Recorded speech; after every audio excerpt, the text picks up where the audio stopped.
Sunday superlatives. How about this? Boo! They were blowing that horn a lot yesterday. Oh, my gosh. That was unreal. And what's your superlative? I'm actually very excited to hear about this. I mean, you know what? I don't have one because I'm nervous. You know why I'm nervous? Why? I think Sam Darnold's knee may be messed up. Is that I'm your nervous. superlative? That's I'm my nervous. superlative.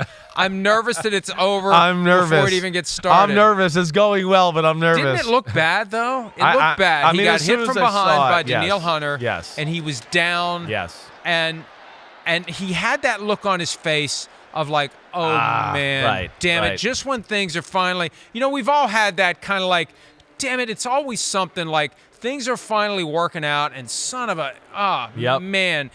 And then he missed one play and he was back. And I don't know whether it was adrenaline, determination, stubbornness. They did make him available to me by phone yesterday, which usually I think if they feared he was seriously hurt, they wouldn't have, unless that's just part of the denial. Like they're into, like everything's normal. Do your press conference. Florio wants to talk to you. Go ahead and do that and think happy thoughts, and we'll do the MRI tomorrow. I asked him specifically, how's your knee? He said, it's good.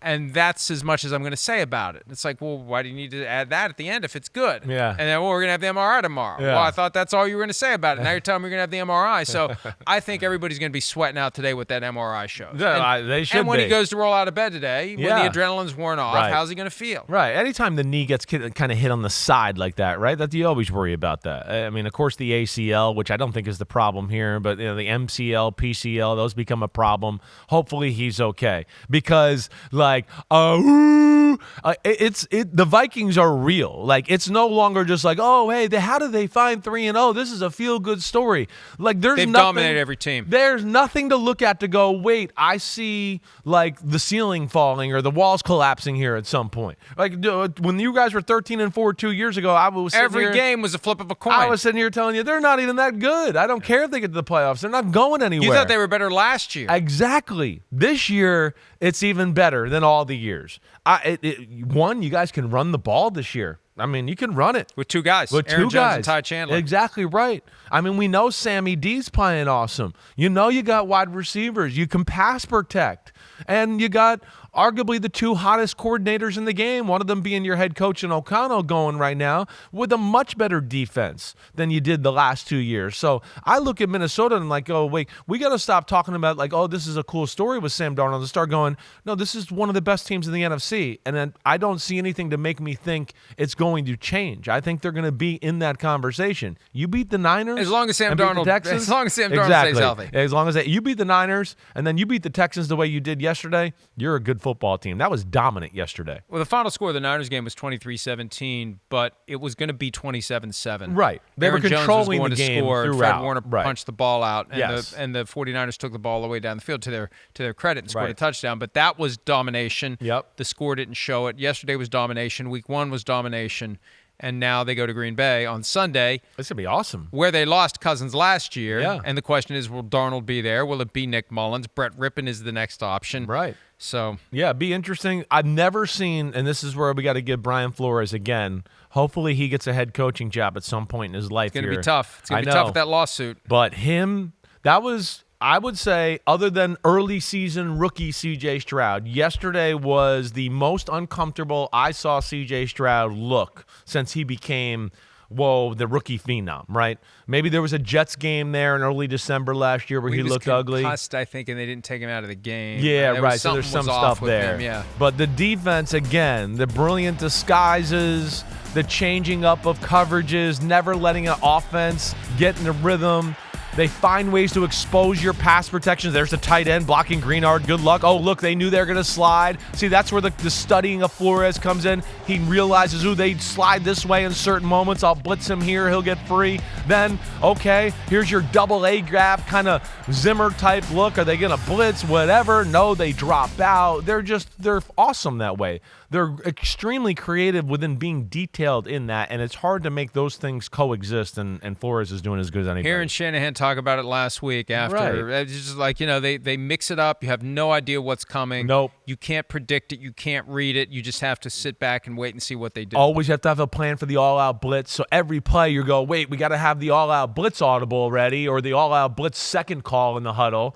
And I can't. So they really put you in some handcuffs at times. Great win by them. Really, Minnesota's surprise of the league right now. That was a pair of 2-0 teams that met yesterday. The other pair of 2-0 teams were in Pittsburgh. I think we got ourselves a quarterback. We got a starter. You're all in with that. I'm all in with that. Yes, I am. Why would you want to mess it up? The Pittsburgh Steelers got their quarterback in Justin Fields. I don't understand why we're to be any more conversation going forward. You know me, I was one that thought they should start Justin Fields from the get-go anyways. I think he fits their style of play, and then you're seeing this type of stuff from Justin Fields. It's not just leave the pocket and run anymore. It's leave the pocket and let me see if somebody else is still open. And then that play right there, can we rewind that again too?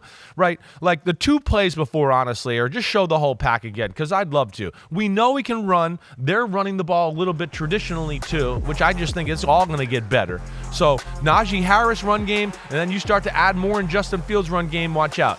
Justin Fields 2 years ago, when he leaves the pocket right here, he runs. He runs, chicken with his head cut off, and we don't know what happens. Now he's doing stuff like this. The next play here, again, tight window, confident, decisive, throws the ball in there. I love everything I'm seeing from him. And then they have a defense that's awesome too.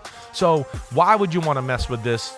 Justin Fields is the quarterback. I talked to Calvin Austin III yesterday, who made that catch. They had 4 receivers for the game. Now, Cordell Patterson, the game book shows that he was a starting receiver, but he's a running back. Yes, right. So they had 4 receivers. Van Jefferson got hurt early. They were down to 3. It was Scotty Miller, Calvin Austin, and George Pickens. And they just had to step up. And he told me, like, this year there's no panic in the offense. And he was very careful not to say we panicked all the time in Chicago last year. There's no panic. No. In Pittsburgh, Calvin Austin saying this. Sorry. So they're putting it together on both sides. Yeah. And I think, and I asked him about, like, is there any tension? I tried to ask it in a way that maybe he would say something that could turn into an annoying Kyle Shanahan headline. But, I said, how is there no tension? How is it not awkward? And he said it's just not, that everybody's just focused on their job.